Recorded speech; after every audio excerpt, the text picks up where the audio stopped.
il tema di un mercato unico europeo dove sia garantito un equo trattamento dei lavoratori a tutti i livelli, in tutti i luoghi, con parità di retribuzione e di diritti nel momento in cui si fanno le stesse cose nello stesso luogo, sia una battaglia ancora pienamente da vincere e sia fondamentale per il futuro dell'Europa.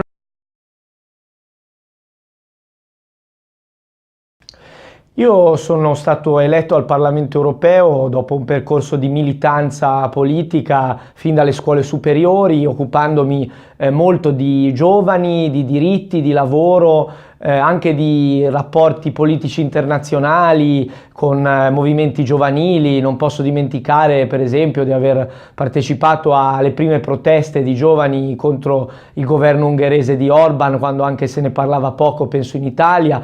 Insomma, un percorso politico di impegno che mi ha portato poi al Parlamento europeo, eletto sicuramente con grande sostegno dei più giovani, e quindi devo dire che una priorità politica per me è stata in questo mandato lavorare per una piena inclusione, dare un futuro alle giovani generazioni europee nell'ambito sociale, del lavoro, delle possibilità, perché credo che sia un tema davvero importante.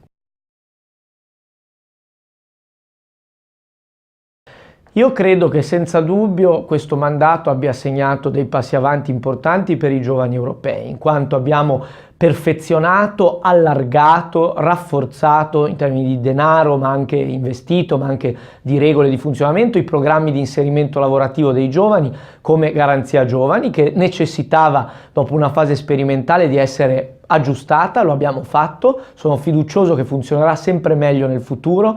Abbiamo fatto politiche per gli investimenti con il piano comune degli investimenti per spingere l'economia a ripartire con risultati magari non ancora pieni, totali, ma nella direzione giusta. Ovviamente bisogna fare ancora di più. E abbiamo spinto per i diritti sociali, col pilastro dei diritti sociali che oggi deve trovare una piena attuazione anche da parte degli Stati membri. Insomma, dei passi avanti. Da ultimo cito l'avanzamento sulla mobilità giovanile, gli Erasmus. Abbiamo allargato la possibilità anche agli Erasmus per giovani lavoratori con Erasmus Pro. È stato un progetto pilota da me sottoscritto insieme ad alcuni colleghi, ne vado particolarmente fiero. Quindi un avanzamento sicuramente, ancora molto da fare, perché lo vediamo su molti programmi, molte opportunità.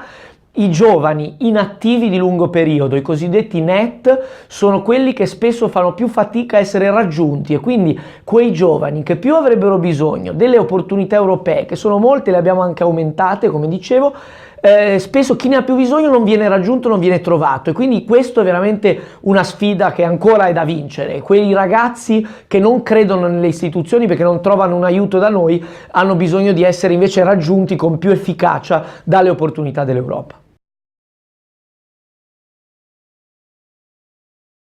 In questo mandato sono stato relatore del rapporto per l'integrazione dei rifugiati nel mondo del lavoro. Credo un impegno, un tema estremamente importante per tutta l'Europa. Abbiamo con questo rapporto indicato un programma di lavoro per la Commissione, che in parte è stato realizzato anche per gli Stati membri, per rafforzare le misure di integrazione, l'utilizzo delle risorse europee per sostenere i territori nel farlo, non abbandonare i territori europei in una sfida che altrimenti poi porta a un conflitto fra le popolazioni locali, le persone in difficoltà, i gruppi vulnerabili. Abbiamo invece dato un messaggio chiaro, cioè che investire nell'integrazione dei rifugiati è appunto un investimento, non è una spesa sociale diciamo a fondo perduto, ha una prospettiva, significa investire nella capacità di costruire un'economia inclusiva e che crei opportunità per tutti. Questo significa però fare delle scelte nella gestione delle risorse e delle opportunità europee che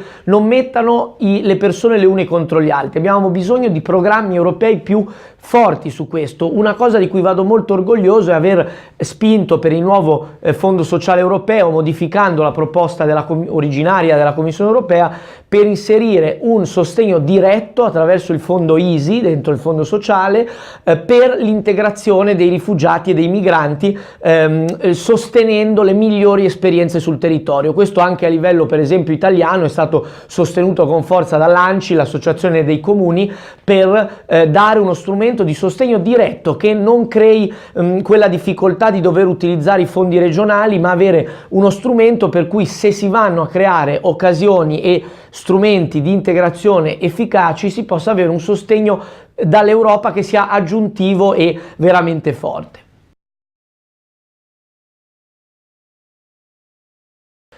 Io credo che in generale il tema di un mercato unico europeo, dove sia garantita un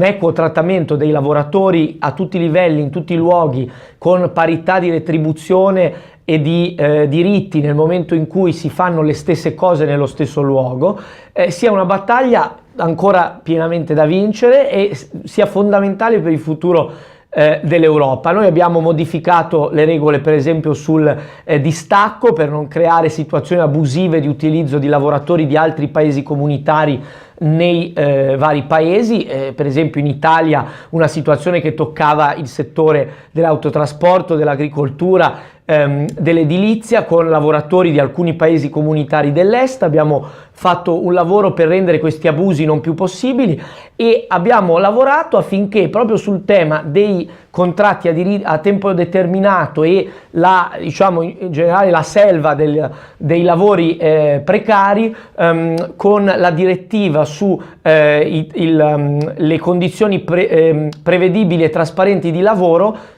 direttiva ancora da completare nel negoziato con gli Stati membri, si possa avere un nucleo minimo uguale per tutti, anche di contrasto agli abusi, ai contratti precari fatti per poi mettere sotto ricatto i lavoratori in tutti i paesi europei, un nucleo minimo che garantisca tutti i lavoratori europei da pratiche di sfruttamento.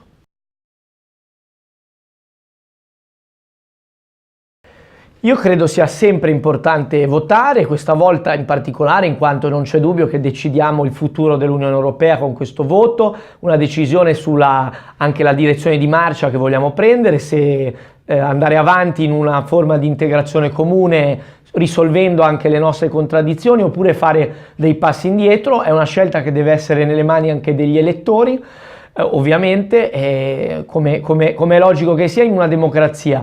Per questo è importante fare questa campagna, stavolta voto rivolta soprattutto ai giovani, perché come recitava scherzosamente ma anche in maniera inquietante uno spot televisivo delle elezioni di medio termine americane, che mostrava delle persone molto anziane che dicevano ai giovani che era giusto mobilitarsi, fare manifestazioni, fare petizioni, utilizzare i social network per far valere i propri valori, le proprie idee, ma era importantissimo non andare a votare perché volevano continuare a decidere sempre loro. Questo spot un po' provocatorio dava un messaggio che però era chiaro, cioè che i giovani, se non partecipano, lasciano che altri, quindi anche altre generazioni, altre idee, altre priorità prevalgano nella scelta. Si trattava degli Stati Uniti, ma vale anche per le elezioni europee. I giovani con stavolta voto sono invogliati, sono spinti, credo con argomenti giusti legati proprio all'importanza dell'Europa